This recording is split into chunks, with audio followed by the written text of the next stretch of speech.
Yeah. Hey, Chris. Thank you.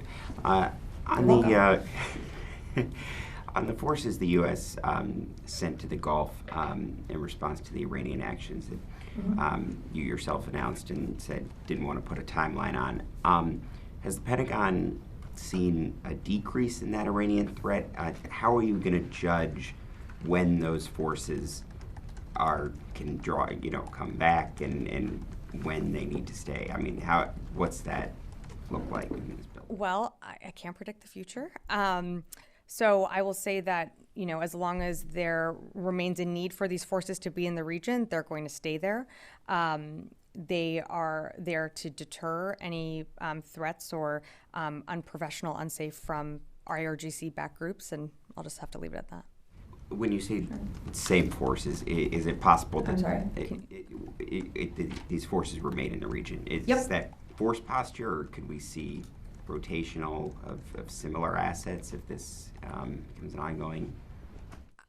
I don't have anything to announce today. I have no updates or changes to announce in terms of the forces that were moved to the region at this time. If that does change, I'd be happy to read that out, but at this moment I just don't have anything. Great. Do you have anything else? Sure, David. The drawdown, how much is left now in the Ukraine funding? And does that authority expire at the end of September, or does it carry over into the next fiscal year?